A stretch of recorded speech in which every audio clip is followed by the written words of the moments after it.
important session prepared for you today on housing and workforce development. We all know this is a really critical topic, really impacting our communities and employers across Alaska. Before we get started, I just want to let you know that we're trying something new. So there's a forms. If you have an announcement that you want to put out to the BEC membership, I usually put those in the post-session wrap-up notes. Go ahead and put it in the form. And I put that in the chat. Carrie Ann, if you could go in the chat and maybe repost it. I don't know if you can see chats that took place before you logged in. So maybe we can copy and paste that a couple of times. Would you mind doing that, Carrie Ann? Will do. Thank you so much. And also, if you're not receiving BEC notices, there's a way you can sign up to make sure you're receiving them. And so that's also in the chat. So, all right. So before we get started, does anyone have a safety moment? Mari, I see a couple of people mention icy roads and walking on icy conditions in the comments. Oh, yes.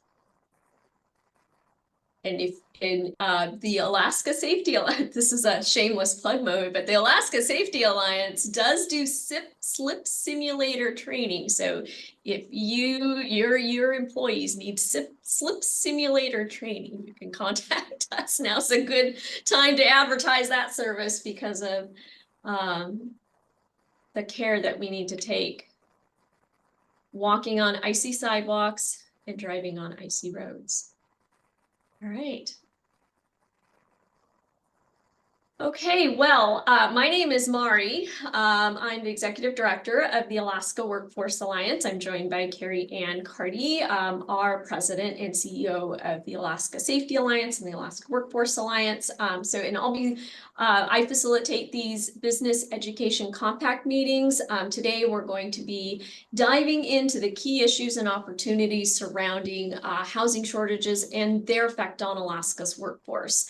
We have a great lineup of speakers. I want to extend my thanks to Chad Stovall, Katie Vachris, and Dan Delfino. Chad is with HUD, Katie is with the Trust Land Office, and Daniel is with the Alaska Housing and Finance Corporation. So each of our speakers will be given an opportunity to have the stage to share their insights, their perspectives on the housing situation, current state, and efforts underway to remedy some of the challenges we're facing. And then following their presentations, we're going to have a Q&A session. I'll pose a few questions, but really encourage everyone in the audience to ask questions as well.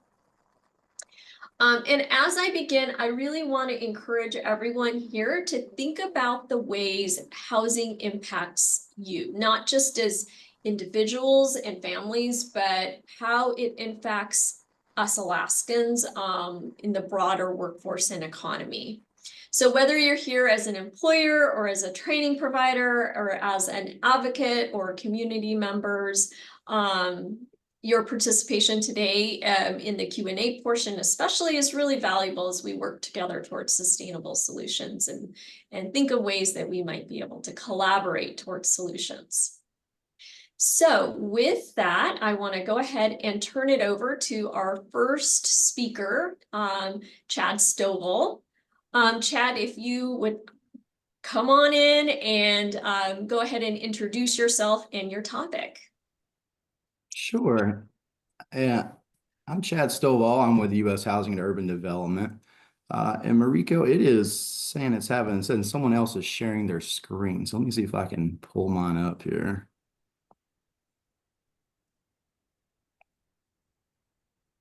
Just a sec.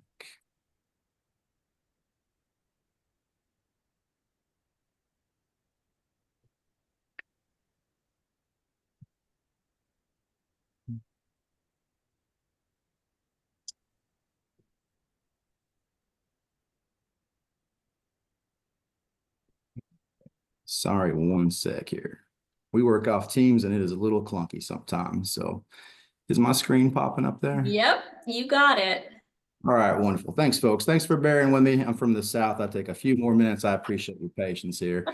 My name is Chad Stovall. I am the Alaska Field Office Director for U.S. Housing and Urban Development. I moved up here in 2009 from Washington, D.C. I did a short stint in the Bush administration working on the Farm Bill.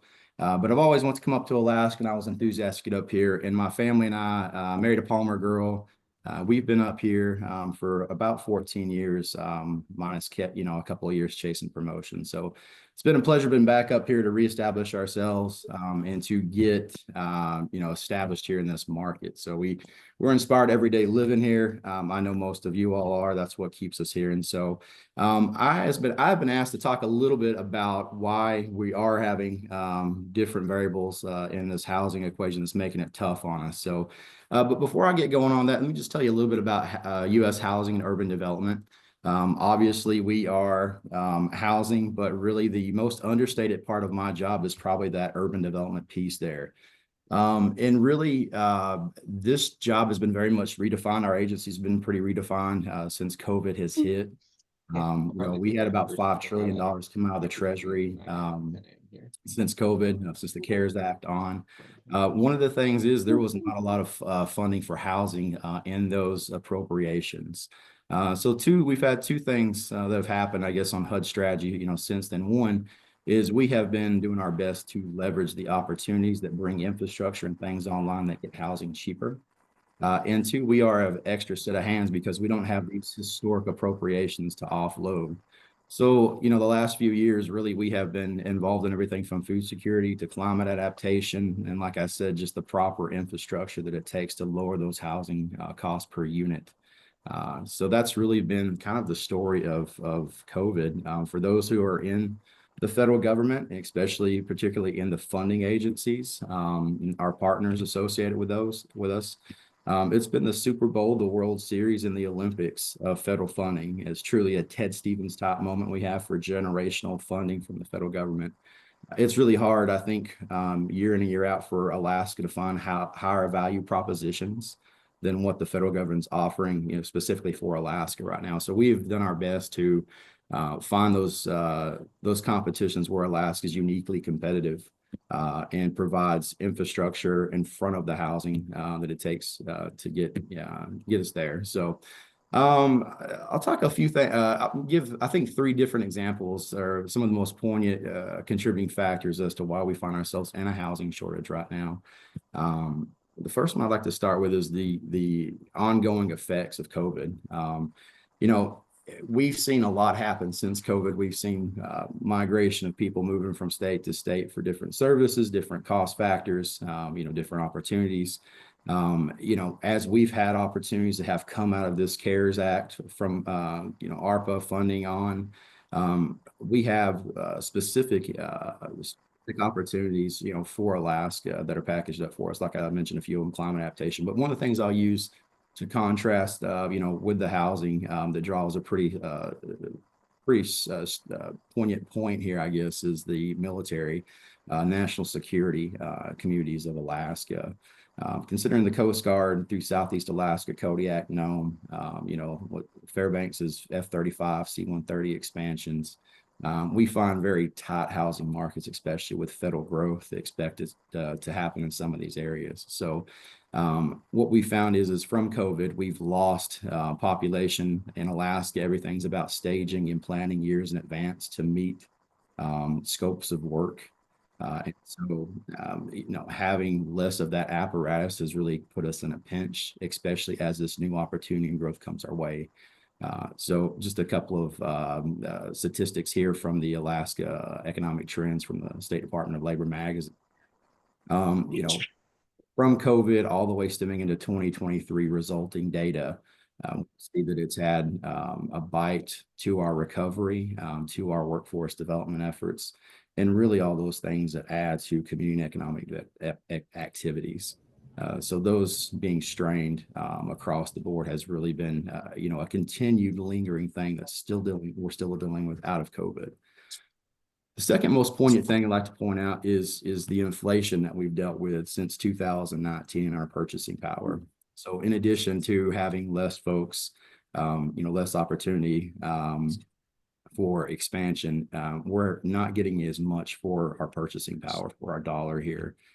We can see from 2019 until 2024 here that we have a 20 to 25% inflated rate that we're dealing with. So we're really hurting in that regard. And part of that too is the strain, or maybe the canceled and reestablishing of our supply chains for materials, for supplies. We're certainly looking at another rough patch with some of the funding that's coming from the Treasury from some of these stimulus and appropriations, having a Buy America, Build America application to them. That's not good, I don't think, for the state. It puts us back in COVID elements where we're competing against the other 350 million people in the country. And so these are going to be a few more rough patches that we're going to have to look at here, considering what we get for our funding and of course getting thanks to our market here. Interest rates, two aspects of it. As we all know, they've went up about 5 points. The rates since quantitative easing from the Treasury from the Fed has stopped. And we've had a few, I think, basis points come down in the last few quarters. But overall, our financing and our access to capital is more expensive. It costs us more, and that cost is getting passed on to the consumer and the purchasers. So that's another thing that we're going to continue to work with. In addition to our interest rates going up, we're having the inverse with the existing housing stock. We're having our folks who are in great finance situations retain those rates and stay in their current homes. And so that turnover that happens is not typically happening. And then with that, we have a lot of folks that are retiring, from the workforce. And we have a lot of folks that have discretionary income that's adding another dynamic to our housing shortage here, which is that we are competing for existing housing stock with corporations. And what was existing housing stock turnover and the units that would come on as people would come and go out of the community are being retained as commercial assets and driving revenue in retail every night versus monthly rates or lease terms. So it's a real issue that we have to come up on, that we have to come up with solutions as a state of Alaska, what's best for our market. That's a sticky and complicated process with our leaders. There are different things that have been rolled out in different communities across the state. But as far as a consensus, I believe that's still in development.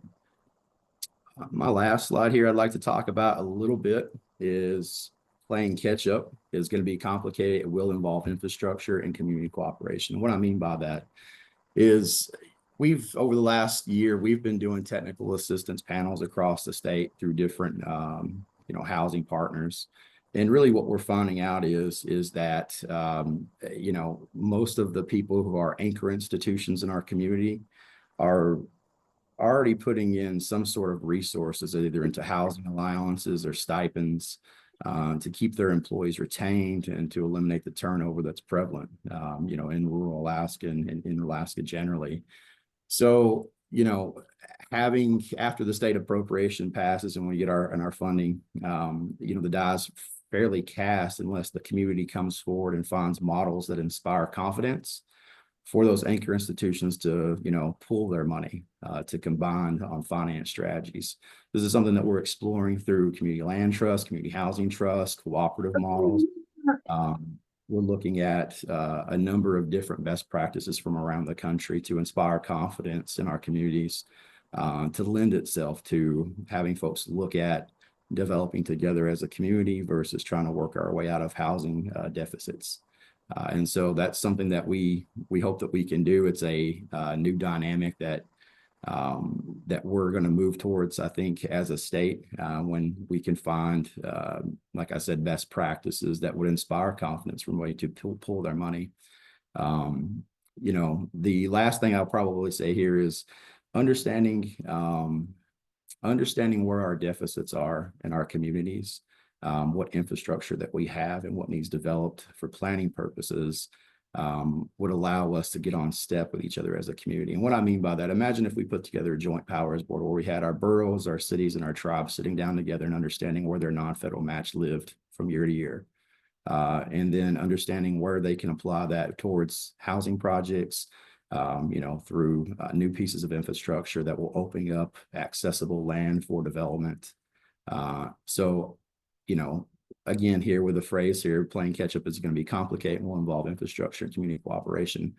I mean, just that we are going to have to sit down as communities, as those of us who have business cases to do business here in Alaska, and understand how to be more efficient and more intelligent with how we spend our funding.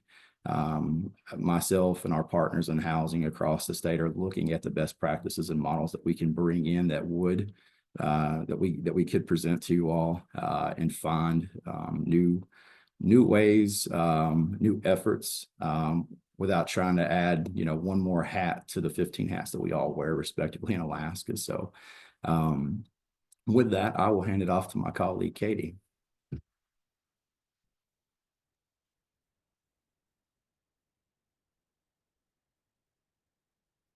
Thank you, Chad. That was a great way for us to start off. I appreciate the foundation and quite a bit of what you said. So I think I'll be repeating a little bit of that. I hope everyone can see my screen. Again, my name is Katie Vachris, and I work for the Alaska Mental Health Trust Authority's Trust Land Office. We are a division of the Department of Natural Resources in the state of Alaska. Quite a bit of organizational structure there, if you will, but we're a unique organization, and it's a lot of fun to be a part of an organization that has so many different facets to it. I just want to give a brief history on the Mental Health Trust because you don't typically hear of us in the housing context, right? So I just want to start with that and then kind of dive in a little bit. But we are a unique organization. We were started at statehood for the benefit and the funding and services for those experiencing mental health issues within the state of Alaska. So at that time, the federal government actually provided to the state certain land grants with the intention of providing these resources and these fundings. The Department of Natural Resources at that time did not manage it for the purpose of our mental health beneficiaries, and there was a subsequent lawsuit and settlement in the 1990s wherein the trust was reestablished. We were given about 1 million acres of land as well as a cash endowment. That cash endowment is managed over at the Alaska Permanent Fund Corporation.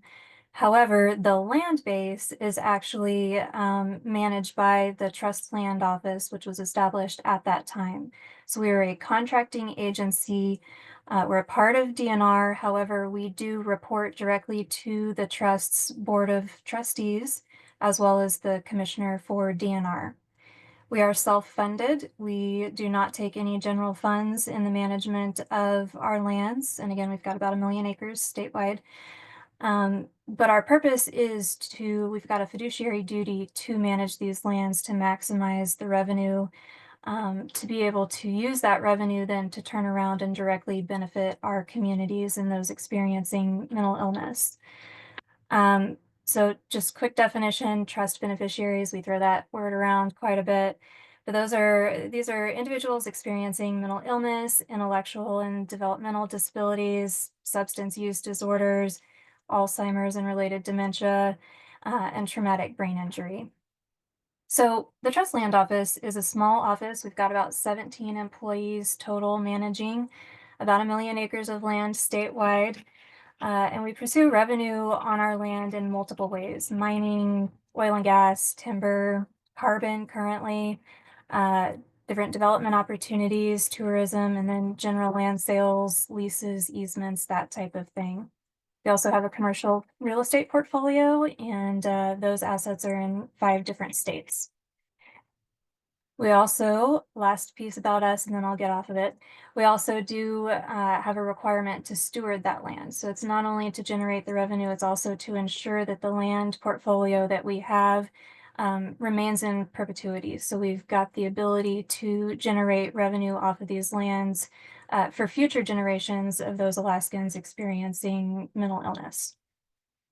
I've been with the organization for about 7 years now. I first started in a finance capacity before switching over to being the project manager in charge of the Trust's development program.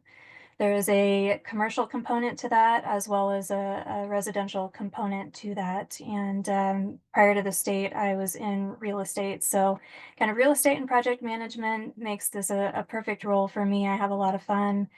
And I believe that we do a lot of good work in this program.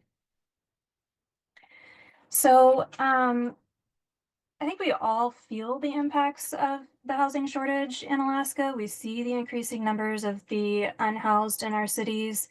We know the cost to rent, to buy homes, as well as the general state of the economy. And for me, when I'm thinking about housing and what kind of stock needs to be provided in the different communities that I'm working in, I'm not just looking at how can I generate revenue from the trust. That is my fiduciary duty, and that's number one. But I need to look at it from the perspective of what is the workforce? What's the ability to get jobs done? What are the needs? What type of housing is needed? So am I doing large tracts of land? Am I doing small tracts of land? That type of thing.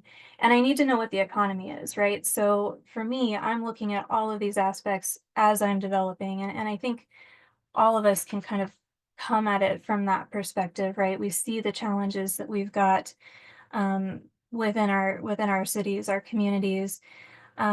I will say too, our current housing stock plays a part in this, right? So we do have housing stock in Alaska, but that housing stock is aging rapidly. And so we've also got this additional challenge of the resource constraints as far as having the workforce to go in and remodel, refurbish, as well as the materials and the timelines to go in and remodel and refurbish and turn that housing stock around. So I think there's an additional component, and the trust does not develop vertically. We do not build houses, and I don't think we ever will. That's not quite what we want to go into, but it is something that we need to be aware of because that further constrains where people are going. And so let me give a quick example on why I bring that up. And Chad mentioned it a little bit. We've got a retiring population, and so there's a little bit of expendable income. So if I'm developing parcels that might be waterfront or higher dollar value, right, I may be attracting individuals that have that additional income. They may move out of some of these older aging stock homes, which then provides for a middle income or lower income tier to come in and purchase that home. So regardless of what tier we're looking at, so we do some high-end properties, we do some very high-end properties statewide, especially in Southeast. But we're also looking at some of the lower income as well as housing for chronically unhoused individuals. We do have a part in that as well. So we're kind of all across the board trying to look at how we can best solve and plug ourselves into solving this crisis. So there's a few challenges though that we have and that I wanted to bring up. It's not just us, although it's definitely from an agency perspective. We need to be looking at the local codes because that's a huge barrier that not only the trust sees but other developers see as well, because the cost to develop residential subdivisions in certain communities is a pretty steep cost, and we don't end up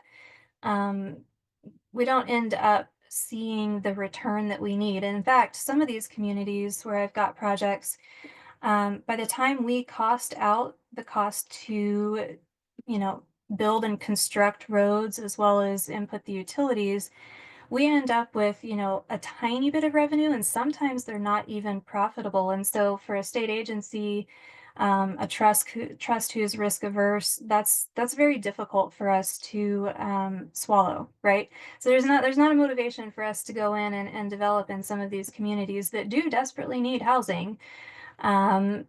so we've got to be working with these local plotting authorities and looking at our plotting codes. And I'm not here to say that plotting codes are not good by any means. I'm a resident as well, and you understand there's a place for them. But we need to look at the intent and how in this particular crisis that we're looking at in these communities, how can we work together to overcome that? How can we find different funding options to partner with developers like myself who would come in and help ensure that project comes to completion, right? So that's where I'm going with that. We also occasionally have trouble, and this is specific to state agencies, but we have trouble bringing land and lots to market due to our state procurement regulations. So we are held to these regulations, and they're well intended, but they often delay projects, right? Or they create undue requirements on private industry. So it becomes more cost prohibitive for our contractors to want to work with us. They can do the same type of work for greater amount of revenue, less overhead by working with a private developer. And that's just kind of your market, conditions and economy, right? So it's totally understandable.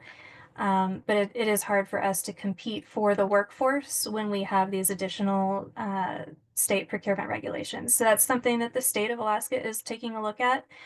We've talked with several of our senators about it, and practically speaking, the trust has a significant landholding bank in many of these communities where the housing is such an issue, and we'd love to be able to bring that forward to make it available. So we'll see what comes of that. But and again, like I mentioned, the contractors that are available in Alaska to do the work, such as developing roads and utilities and that type of thing, dirt work, earthwork, they're in high demand, right? There are several developers across the state, specifically in South Central and Southeast, that are doing this work, trying to get new subdivisions up and new housing up for individuals to purchase. And so it's a high demand workforce. They get to kind of pick and choose the projects they're working on. And so we really need to have conversations about increasing that workforce as well.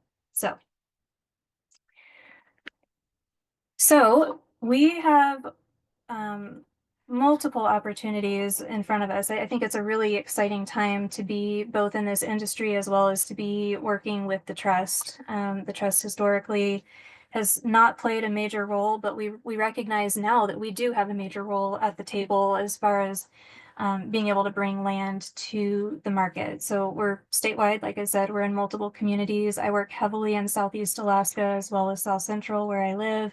In Anchorage and up in the Fairbanks, Tok, Delta Junction areas. So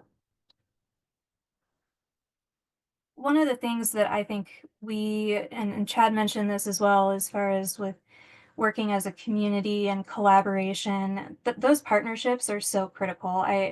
I can't say enough about how critical it is that we begin all sitting down at the table and having these conversations. We all have a part in solving the issues, right, as far as housing goes. So at the trust, we're building relationships with these plotting authorities and the communities.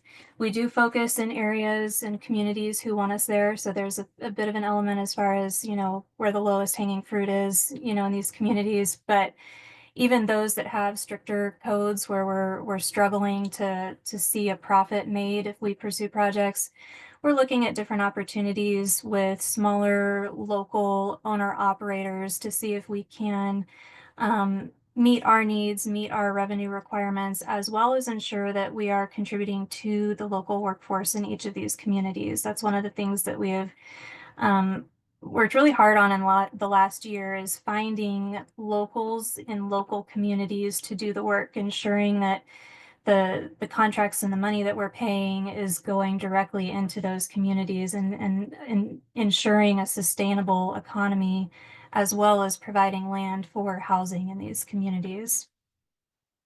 So we're committed to, creating these partnerships and creatively solving these needs.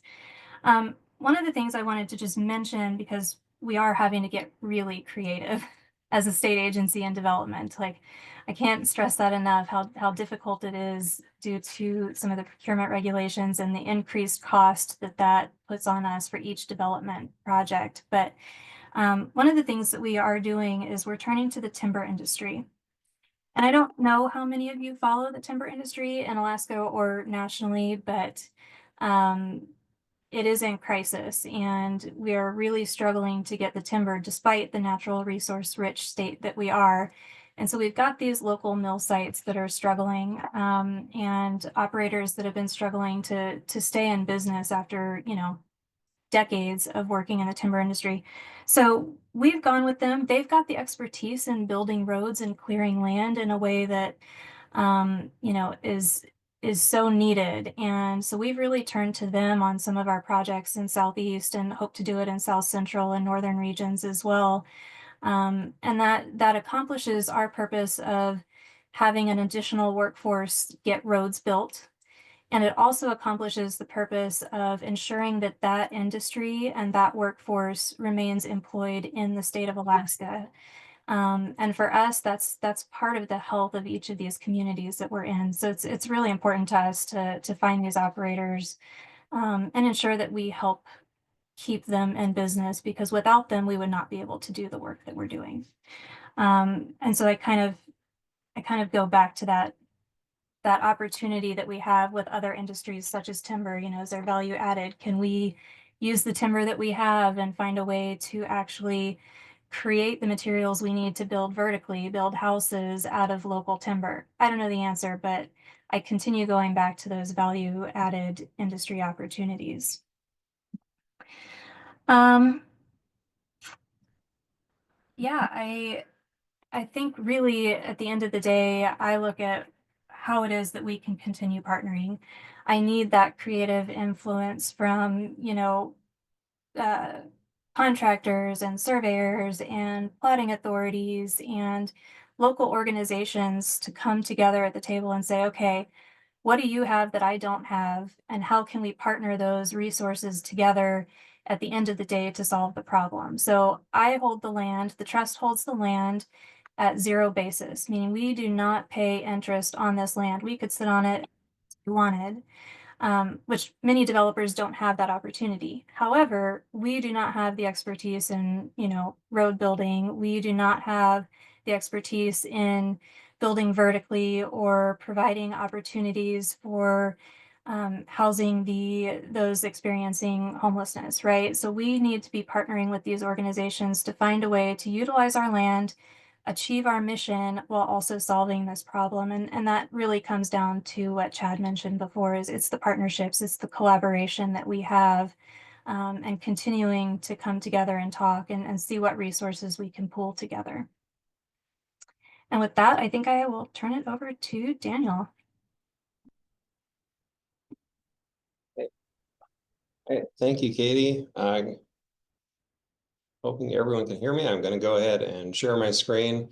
I promise not to do death by PowerPoint, but I don't feel like I just want to give you some information. I've sent the slides to Marie in case anyone has any questions about this or would like to see more information afterwards. Marie, do I have the ability to? Okay, looks like I do now. All right. So what I wanted to chat with you about was some of what we're doing here at AHFC.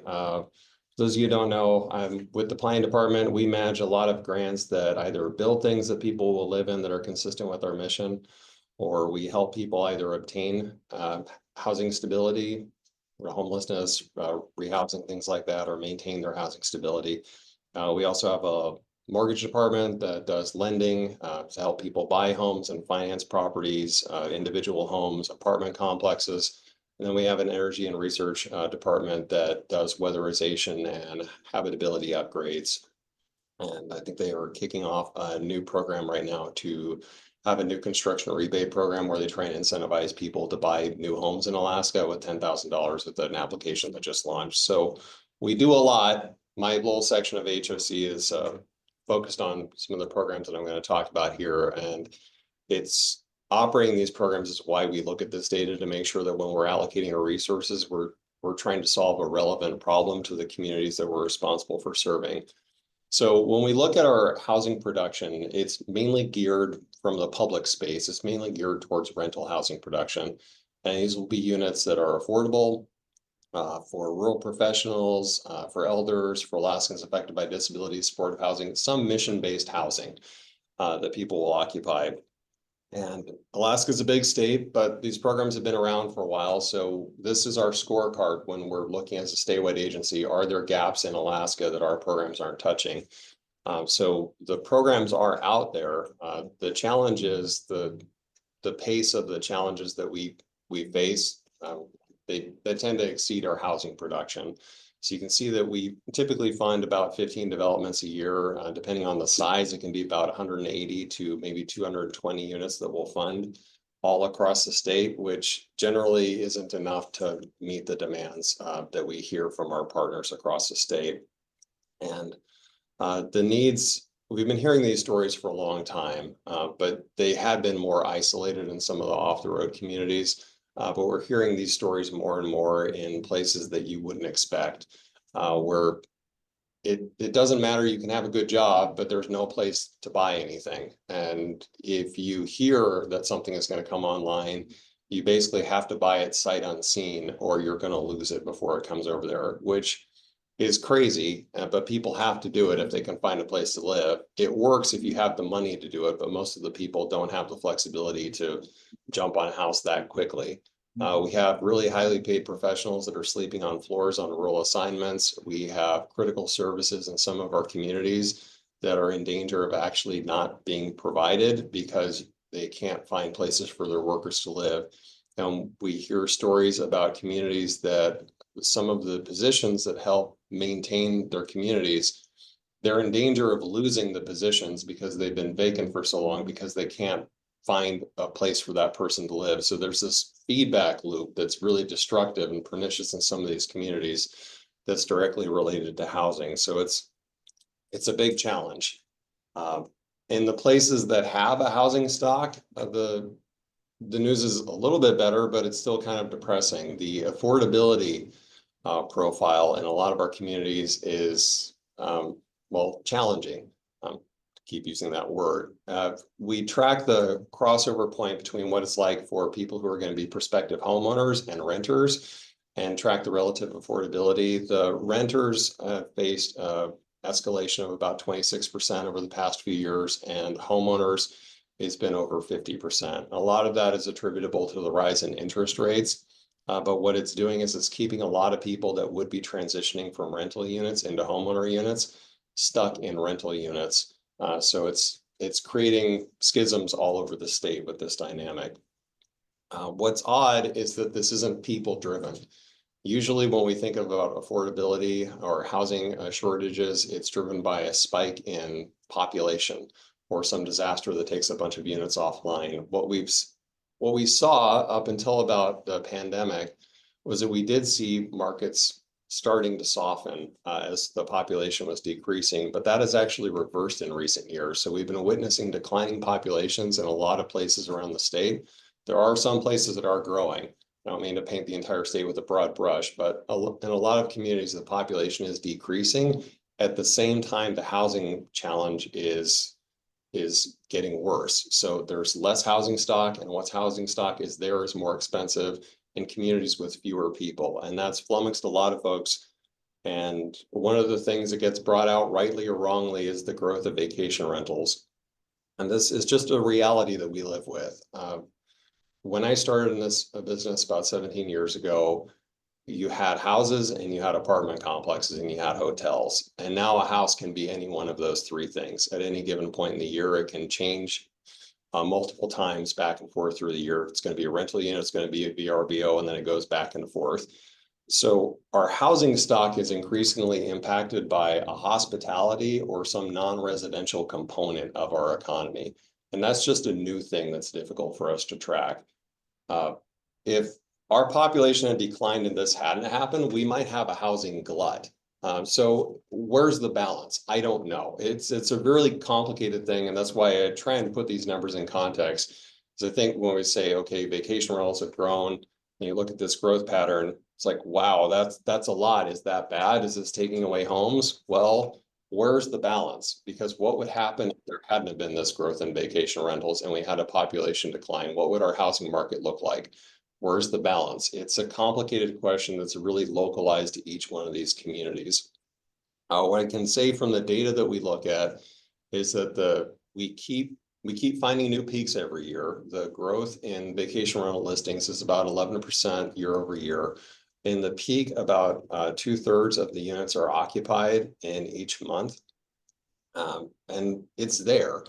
We've done surveys with some of our private sector rental folks to say, hey, the units that you're listing for Alaskans to live in, are these vacation rentals at any other time in the year? And in a lot of the communities, 20 to 40% of the units are residential at some point in the year, and they're vacation rentals at another point in the year. So there is overlap, and it's a new thing. These are new data issues, and we're trying to find the best ways to assess these and put them into context. But we are seeing that there is an overlap in these markets.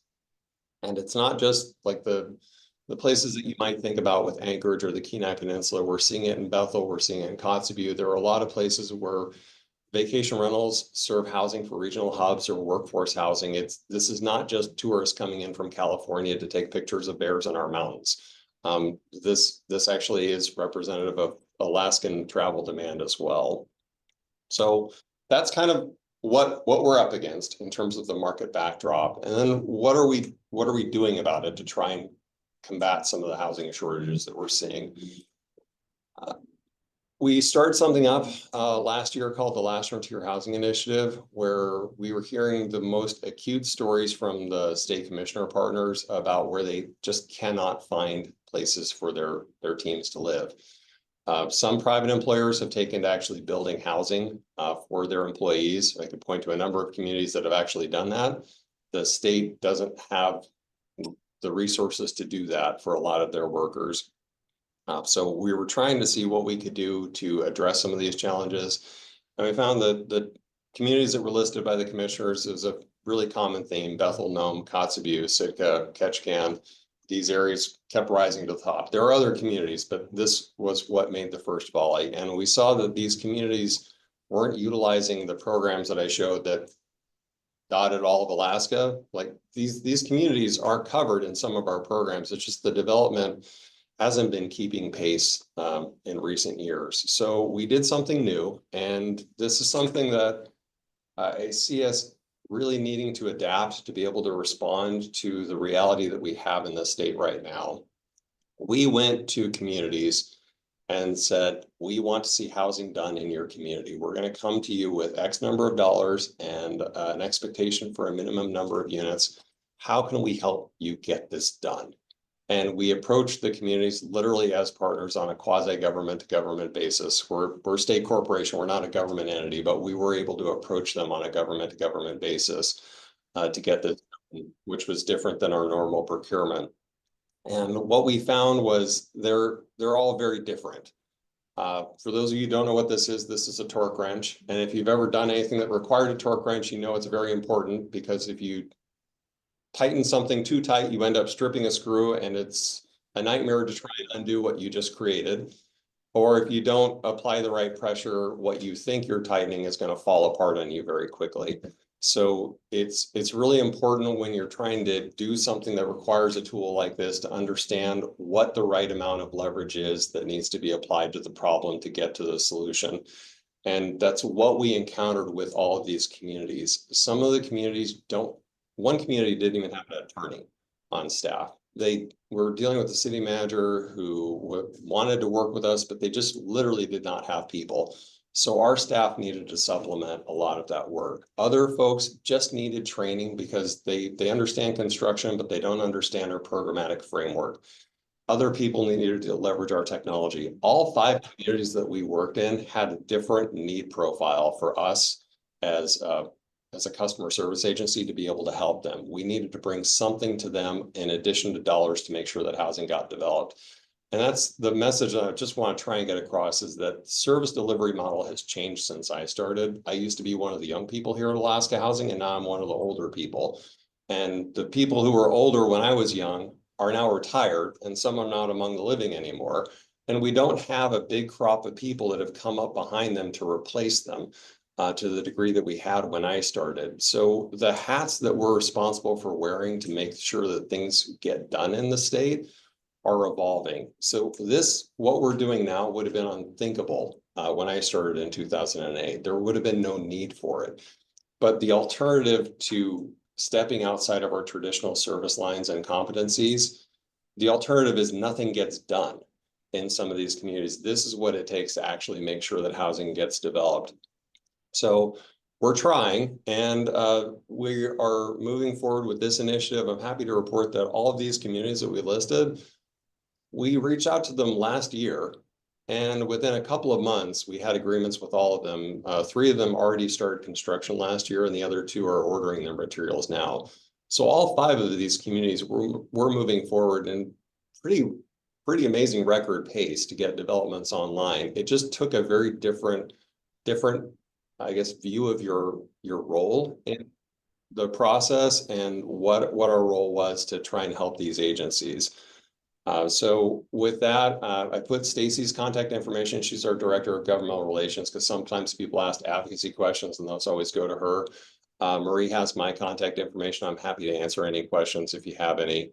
Just this model with what I'm talking about, we have our traditional programs where we say, this is what we want you to do for the state to try and achieve these policy objectives and deliver housing for people in X, Y, and Z communities.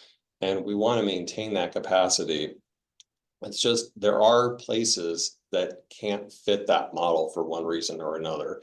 And in order to make sure that those parts of the state continue to receive services and continue to receive housing that can make sure that they maintain their community's viability, we just have to be a different type of partner for them. So the Last Frontier Housing Initiative was a good first step. There's a statewide housing development program that we're working on right now, where we're trying to work with other state agencies. We have land to see what we can do to potentially unlock this to free it up for communities. And we're just constantly trying to evaluate what is it that we can do to make sure that housing gets developed. So we don't want to come to you and just point out the problems that are getting worse and worse for our state. We want to be able to point to things that are being built that people can live in to make it a better community for everyone. So with that, I'm happy to answer any questions that comes up either now or in the future. And just thanks, Marie, for the opportunity to talk to the group. Thank you so much. I just a big thank you to all 3 of our speakers. I have learned so much in these last 45 minutes. And I have some questions that I'm going to pose to each of you. Thank you for coming back on camera. I'm going to try to spotlight all of you. So let me see if I can successfully do that tech-wise. Here we go. Okay. I'll spotlight myself too, because I'm talking too. So my first question to you is related to our workforce plan. So our workforce plan, Alaska's Workforce Future, is a cross-industry workforce plan, and it includes strategy that is about working with partnerships. And each of you have each talked about how important partnerships are.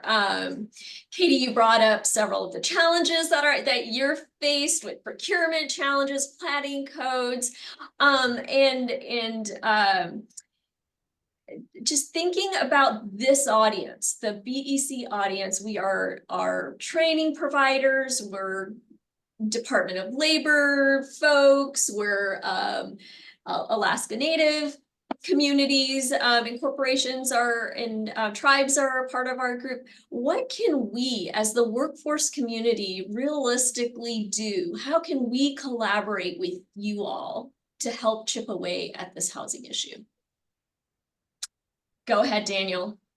I'll take a stab at this.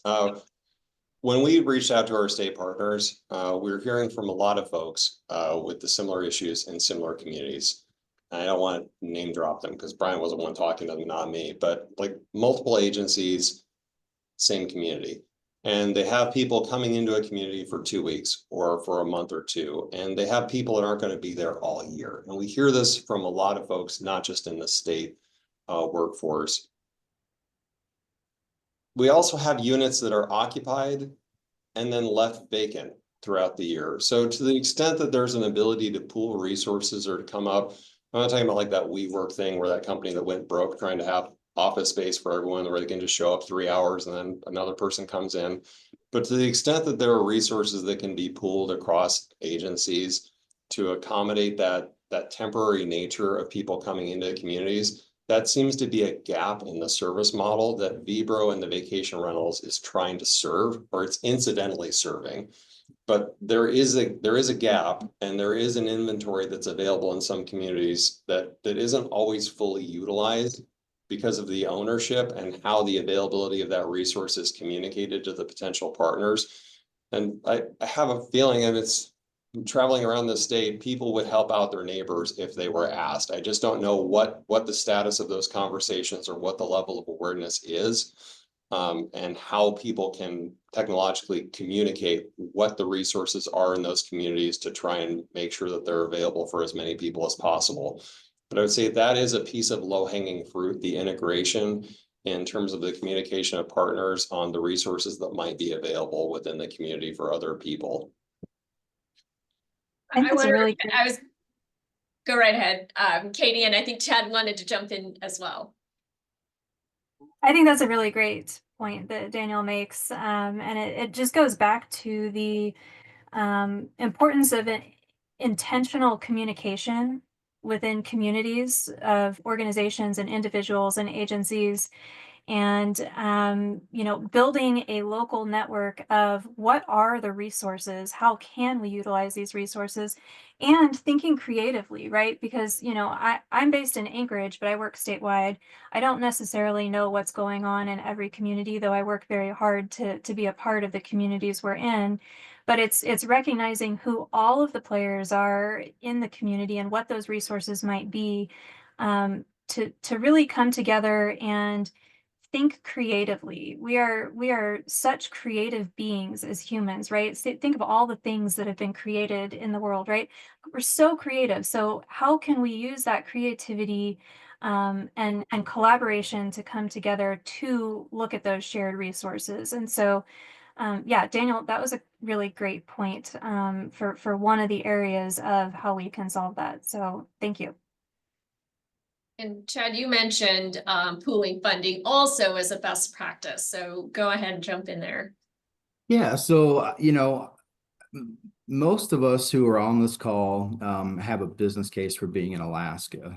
There's a few of us that was privileged to be born here, and special few of us that have thousands of years of tradition. But in a nutshell, there's a business case that anchors us all here. So what I would say, and really what I hope would be a solution is, to help you all help us build our capacity across the state. And what I mean by that is, a lot of folks generally that come up here that I know just want to be outside. There's not a lot of folks think I want to be the city council member when I get older. I'm going to be the mayor. That sounds great. So, there's not a lot of layers in Alaska. Yeah. So what I mean is you all employ a variety of people with specialized skills and credentials. Those credentials could be requisite for 2 hours a month in a community setting, evaluating revolving loan funds, looking at financials that have to be submitted to the Treasury for a $500,000 award that we've got or something like that. So where I'm going with that is that, pooling our funds together comes with pulling our trust together, on an organization or a platform that we all agree on that's transparent, that gets us directly to just being focused on this. And so I think there's opportunities for us to stand these up. I think it's going to be essential for us to do that. And ultimately, the last point I want to make is we have to get comfortable with the financing aspect of this. We don't look at our opportunity cost often here because of just the nature of no tax bases. So doing grant stacking and capital stacking for years until we get the whole project scope is okay. But when we have generational funding opportunity, especially for competitive infrastructure grants, we should be swinging hard at them. Alaska is uniquely competitive as a state. We stand out in the front on climate adaptation on the western flank of NATO. There's a lot of business propositions for us here that leads to infrastructure that gets, ground cleared utilities in, that gives us housing options. And right now, those costs are being passed on to the consumers. because of, the flow through having to happen. And so if we as a community can figure out how to get comfortable with finance, and having platforms where we can have those specialized people that could help us bring funding in, maintain money, and get the benefit that we need, that I really think is going to be the secret sauce for Alaska going forward. And Chad, did you mention it's almost like a pooling of talent as well? Did I mishear that? No, it is. So for instance, if let's say we get a hypothetical joint, and I use joint powers board just as a way to say, who are the big players in the communities? Usually it's the borough, the city, and the tribes.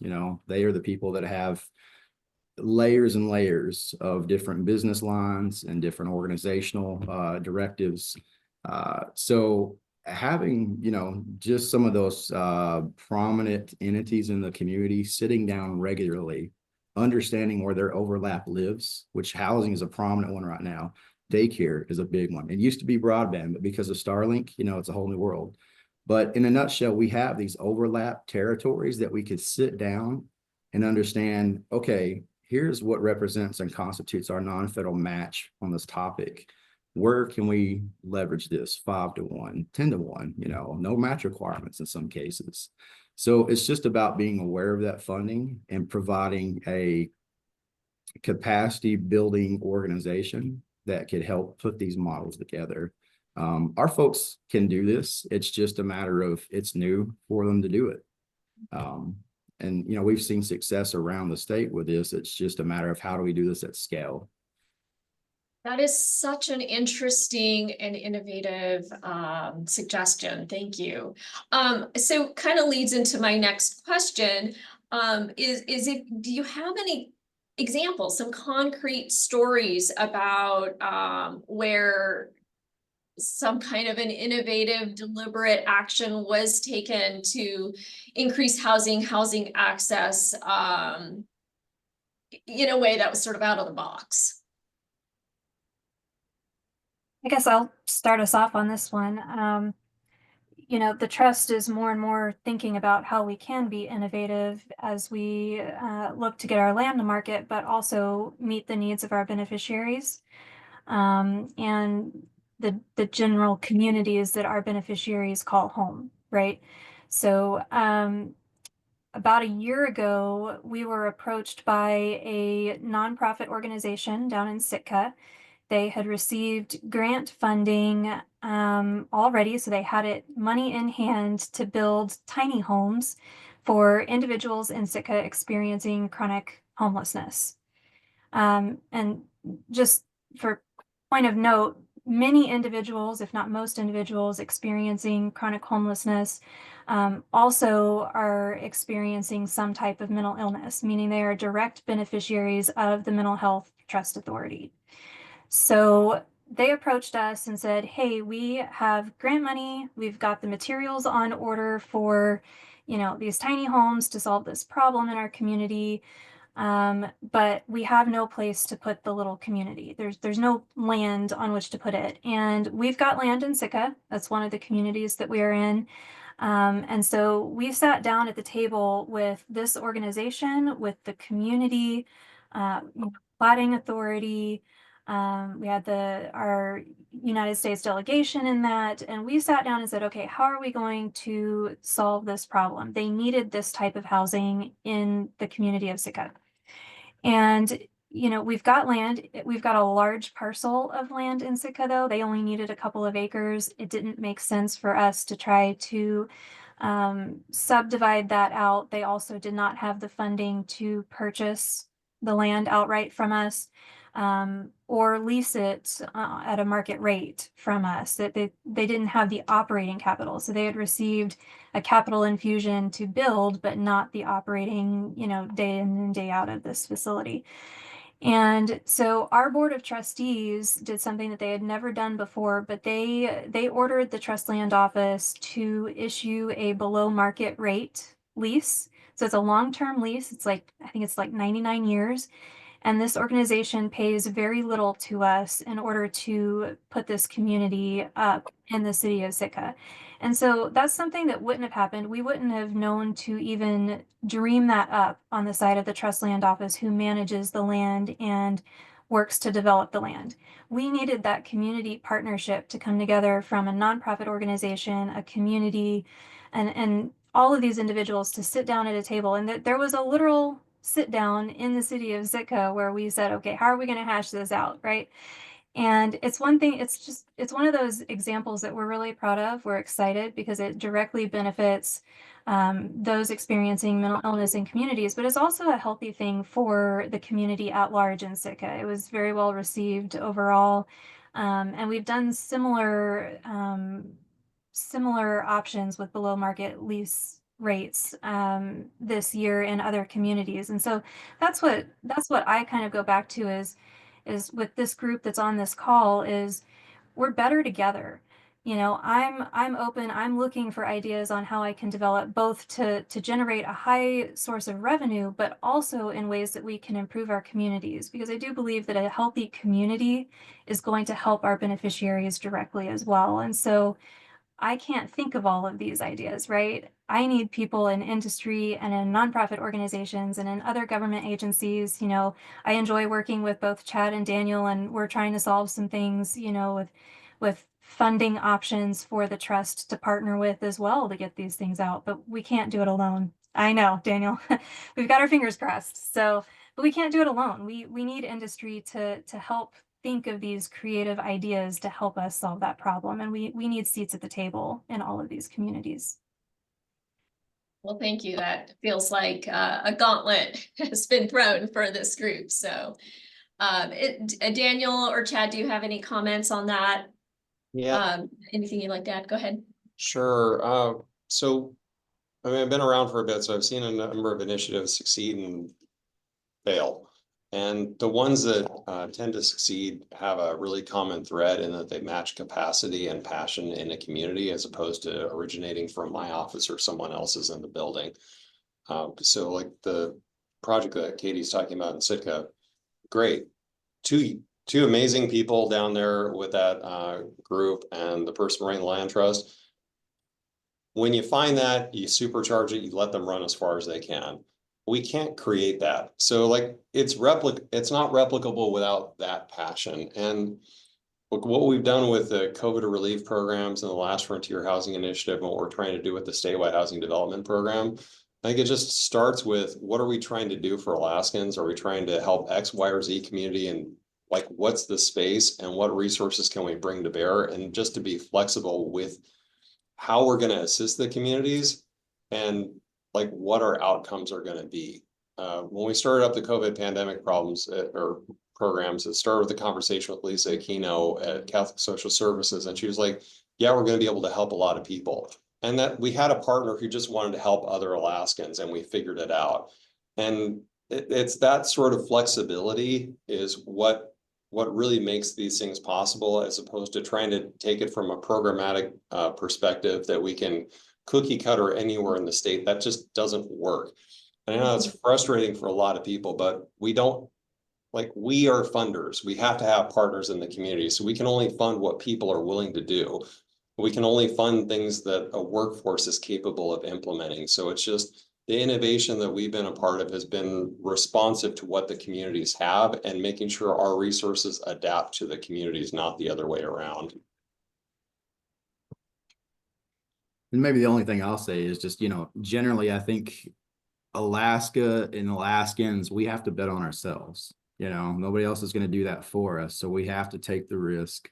We can understand performance and cost benefit analysis and understand if we're already spending money on this, how to do it more intelligently, and what is an asset versus just an expenditure. So it's changing the paradigm shift here with the way that we react to housing and getting more proactive to it, and generally just infrastructure in the community, overall. So we have to bet on ourselves. Nobody else is going to do that for us. So being brash and bold, especially right now with the kind of returns that we could garner by participating with each other is tremendous. And they won't be here long. So, get on it. Thank you. So what's the future of housing in Alaska? What needs to happen to move that future to best case scenario? So Tav reached out from Bristol Bay as we've been on this meeting, and we're already trying to set up a meeting with Tav. So a lot of, like, I think one of the people from AML was on here, and I've said this at like one of the presentations I did there. A lot of what we do comes from meetings like this. The COVID response that we did came from previous meetings with our homeless service providers. The last Frontier Housing Initiative came from meetings at AML. What we do, a lot of the programs that we structure come from these sorts of connections and dialogues with potential partners to make sure that we're designing things that are responsive for the state. So I would say, please reach out to us. It's a choose your own adventure, and we're developing these things together. So it's not where we're going to be like, here are stone tablets from the mountain of wisdom or whatever that is. It's just, we do it together in partnership with you. So please reach out, and we'll try and figure it out with you. I 100% second that and what Daniel said, and we're the same way. You know, it is a choose your own adventure. There are projects that I have done in the last 2 years that I never would have dreamed of, but it was because someone reached out to me via email or called me, or I met them at, you know, a conference somewhere. And we put our head together, and, you know, at the end of the day, I have a fiduciary duty to maximize revenue for the trust. And there are so many ways I can accomplish that while also accomplishing missions and goals and desires and dreams within communities. But if I don't know about it, I can't do it. So please do reach out. And, you know, that's where it's a beautiful partnership, you know, knowing both Chad and Daniel, because they've got the funding side, I've got the land. You guys as private industry, you've got some other creative ideas. How can all of us sit down at the table, right? I mean, Daniel and I have sat across the table a couple of times now on different ways that we can make things work. So we want to hear from you, because there's no telling what we could accomplish on the housing front in the next 5 years if we're working together. I guess I'll weigh in a little bit here. I think that Alaska, we have to keep our heads kind of in the Alaska market and out of the national market. And I'll tell you what I mean by that. There is a push-pull with public-private partnerships in Alaska, especially when it comes to federal strategy. The way I look at, politics that come with leveraging federal dollars, I don't get hung up on the national discussions of overspending or anything else. I think generally the professionals that I work with look at Alaska like this. Alaska is an asset for this country that needs to be developed as such. 48 other states have had, we're 65 years old, and 48 other states have had years, some hundreds of years to hit economies of scale to become self-sufficient. That's our goal. And even President-elect Trump, who's coming in, is got big expectations for the state, talking about projects that we've done 1 or 2 times in the past, doing them all at once in the next 4 years. So if we're honest with ourselves, how does the president's intentions and influence for funding make it to Alaska? It's going to be the same thing we're talking about right now, having a synchronized system to where we bring this funding in routinely to become that asset for the nation that we need to be. So I think if we can give our lawmakers the nod on that, and let them know that this is what underpins our next few generations of Alaskans, that's okay. Thank you, Chad. Thank you, Daniel. Thank you, Katie. I am going to open it up to the BEC for any other questions.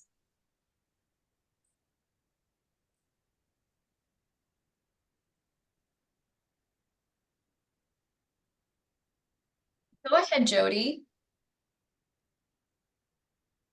Hi, Jody with 9 Star. I'm just curious.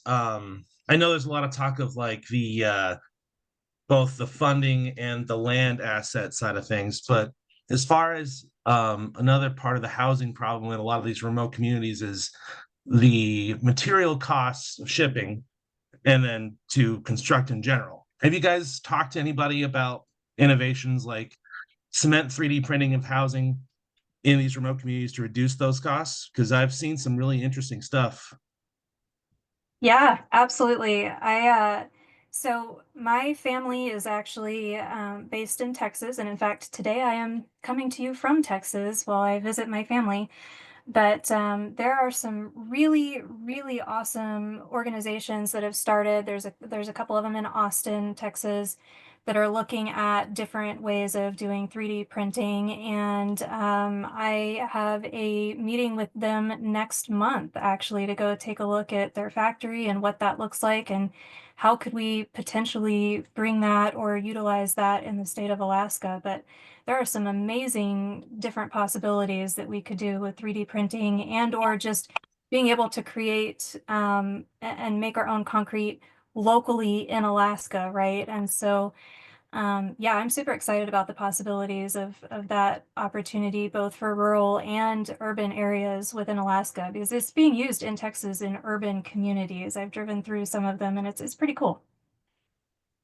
So this is Chad. Daniel and I actually were the first two shops to put funding into that effort. And in fact, we've actually established a material science industry in Alaska through the world's first expeditionary printer. And then we also donated the printer in the lab at the University of Alaska Fairbanks to have a testing lab to, tell us how many parts of our aggregate will actually develop concrete. So we have big expectations for that, for climate adaptation, for resiliency, for coastal erosion, lots of applications for that. Where we're at right now is in our diligence phase, where we've printed 2 structures in Alaska. One's the shed for the unit to sit in Fairbanks, and then there's another structure that's been printed also in Fairbanks. We have sensors all over those for the next year or two to understand the seismic activity effects on that concrete shell. And until we do that, we really can't look at commercializing that technology. But however, going back to your questions about the cost, materials, and supplies, we do look at innovation at every approach to, utilize technology that exists out there off the shelf. And so, Jody, what you're talking about, we have prepared some innovative products for the National Guard, who has done shipping up to the North Slope for housing packages. We're also really pressuring, our GSA folks to try to get acknowledgement of tribal sovereignty contracts for shipping up here, for what the federal catalog has. So there's a lot of stuff that, our stalwart politicians, Ted Stevens, Don Young, used to do that have, in best practices and blueprints. We would like to try to open up more of that. It's having that influence. It's having that sort of alignment to do that. And especially with the Ukraine conflict and stuff, we've had kind of hit or miss with that. But innovative housing is a big upside for us. Just the STEM outlet opportunities alone for us and our kids are upside for us. So, we look at all those, but there's diligence between those and having a commercial ready product. Thank you. Thank you all. Any other questions for our panelists? And if you think of any questions after this meeting is over, or if you review the recording and you think of a question, you can shoot it to me and I will put you in touch with our panelists. I've also put our panelists' contact information if you want to contact them directly with ideas for partnerships, which came up so many times during our session today. You can reach out to them directly. I will now open it up for any group announcements you would like to make.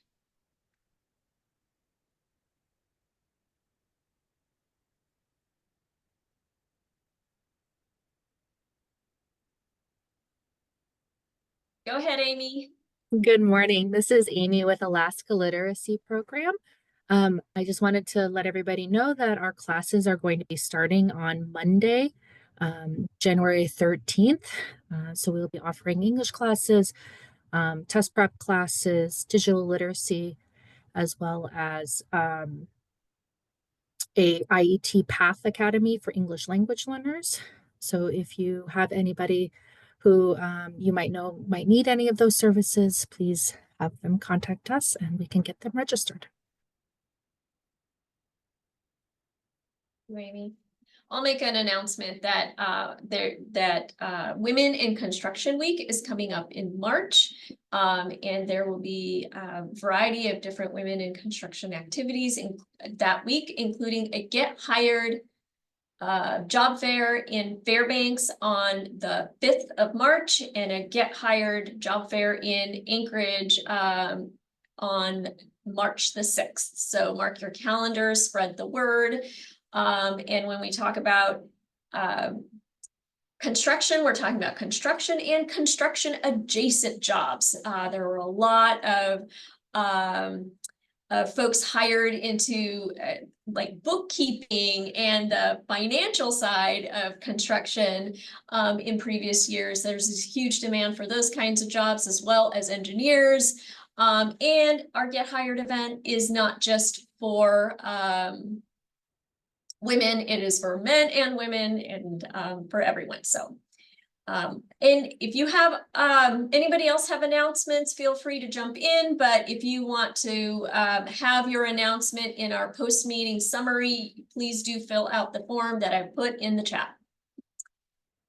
All right. With that, thank you all. Oh, thank you, Brianna.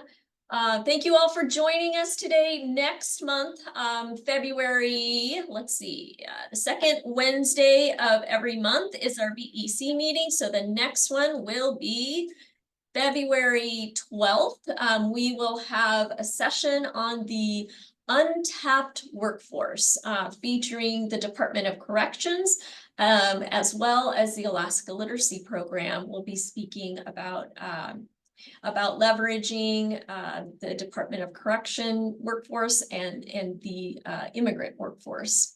So please join us for that. And I think I'm going to give you 10 minutes of your day back, everyone. All right. Happy New Year. Bye.